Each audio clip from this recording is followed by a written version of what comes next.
اسلامی جمہوریہ پاکستان میں اسلام اور جمہوریت کے اصولوں کی پامالی پر افسردہ اہل فکر و دانش کی تعداد بڑھتی جا رہی ہے۔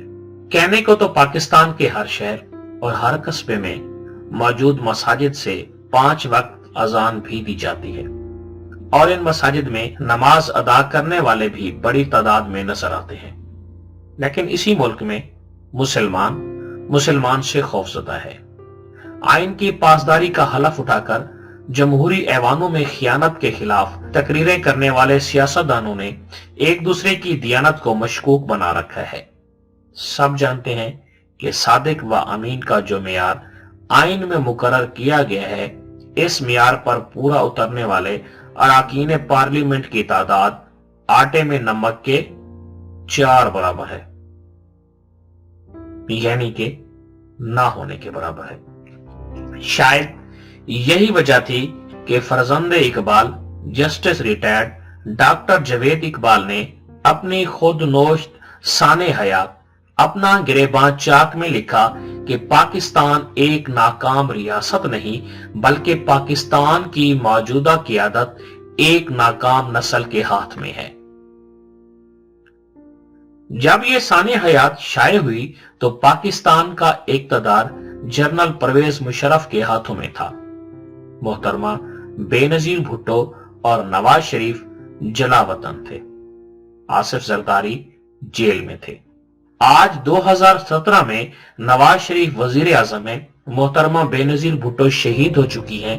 آصف زرداری کا پاکستان میں رہنا خطرے سے خالی نہیں، لہٰذا وہ زیادہ وقت پاکستان سے باہر رہتے ہیں، اور پرویز مشرف بیماری کا بہانہ بنا کر آئین سے غداری کے مقدمے سے راہ فرار اختیار کر چکے ہیں۔ وہ کبھی کسی شادی میں ناچتے نظر آتے ہیں، کبھی کسی نائٹ کلب کے نیم تاریک ماحول میں بھارتی گانوں کی موسیقی پر تھرکتے دکھائی دیتے ہیں۔ مشرف کے آئے دن کے ٹھمکوں نے ایک منتخب جمہوری حکومت کی ساکھ اور عدلیہ کے عزت کے ساتھ ساتھ ان ڈاکٹروں کی رائے پر بھی سوالات کھڑے کر دیے ہیں جنہوں نے عدالتوں میں کہا تھا کہ مشرف کو کمر کی ایک ایسی بیماری لاحق ہے جس کا علاج صرف اور صرف بیرون ملک ممکن ہے۔ موصوف علاج کے بہانے بیرون ملک گئے اور وہاں ٹھمکے لگانے لگے۔ حال ہی میں ان کی ایک اور ویڈیو سامنے آئی ہے جس میں وہ بھارتی گانوں پر ناچ رہے ہیں۔ ایسا لگتا ہے وہ پاکستان کے قانون کا مذاق اڑا رہے ہیں اور کہہ رہے ہیں کر لو جو کرنا ہے۔ مشرف بیماری کا بہانہ بنا کر قانون کے لمبے ہاتھوں سے بچ گئے۔ وہ کئی مقدمات میں مفرور ہیں لیکن ایک دن کے لیے بھی جیل نہیں گئے۔ آصف زرداری نے کئی سال جیل میں گزارے لیکن ان پر کوئی الزام ثابت نہیں ہوا۔ اس قید میں وہ بیمار بھی ہو گئے۔ نواز شریف جلاوطنی میں بیمار ہو گئے تھے۔ الطاف حسین بھی شدید بیمار ہیں۔ مولانا فضل الرحمان اور اسفند یار ولی کی بیماری بھی کسی سے ڈھکی چھپی نہیں۔ کوئی جیلی بیمار ہے اور کوئی اصلی بیمار ہے۔ عمران خان تندرست اور چاقو چوبند نظر آتے ہیں لیکن ان کی سیاست بیمار ہے۔ ان کی سیاسی بیماری ان کے ارد گرد موجود نظر آتی ہے۔ وہ مشرف کی باقیات کو پہلو میں سجائے اسٹیٹس کو توڑنے کے دعوے کرتے ہیں اور دوسری طرف مسلم لیگ نون کی طرف سے بھی مشرف کی باقیات عمران خان کو یو ٹرن خان کا خطاب دے کر اپنا مذاق اڑاتی نظر آتی ہیں۔ کرخت لہجوں میں ایک دوسرے کے خلاف زبان ترازیاں کی جاتی ہیں۔ سیاستدان اور علماء عدالتی فتوحات کے ذریعے اپنی اپنی سیاست چمکانا چاہتے ہیں۔ کچھ الزامات عمران خان اور سراج الحق نے نواز شریف پر لگا رکھے ہیں، کچھ الزامات نواز شریف کے ساتھیوں نے عمران خان پر لگا رکھے ہیں۔ عدالت کا فیصلہ آئے نہ آئے، عمران خان کے حامی نواز شریف کو مجرم سمجھتے ہیں اور سمجھتے رہیں گے۔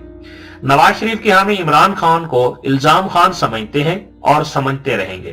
یہ چند سیاستدانوں کی انا پرستی اور ذہنی خلفشار نہیں ہے بلکہ پورے معاشرے کی بیماری ہے۔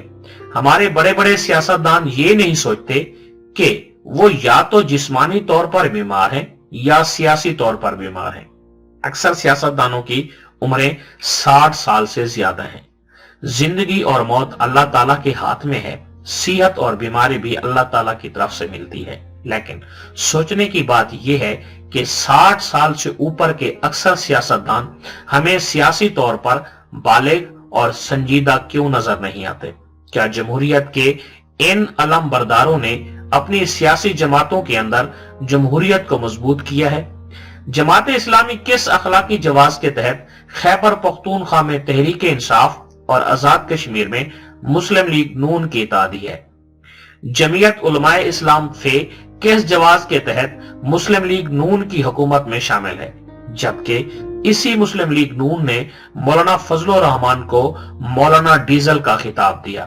علماء اور سیاستدانوں کے اسی کردار کے باعث وطن عزیز میں غیر یقینی صورتحال ہے۔ اسلام ہے بھی اور نہیں بھی، جمہوریت ہے بھی اور نہیں بھی۔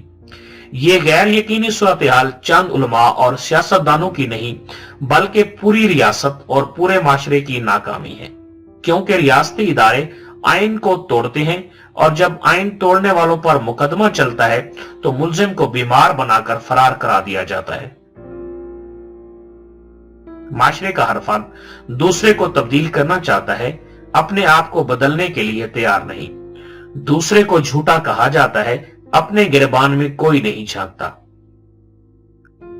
حضرت علی فرماتے ہیں کہ نبی کریم صلی اللہ علیہ وسلم نے فرمایا کہ منافق کی 3 نشانیاں ہیں: جب بات کرے تو جھوٹ بولے، جب وعدہ کرے تو پورا نہ کرے، جب امین بنایا جائے تو خیانت کرے۔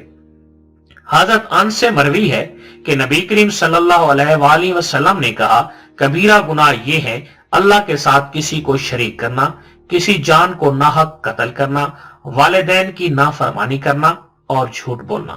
غور کریں تو آپ کو سیاست و صحافت سمیت زندگی کے ہر شعبے میں جھوٹ بولنے والوں اور جھوٹی قسمیں کھانے والوں کی بھرمار نظر آئے گی۔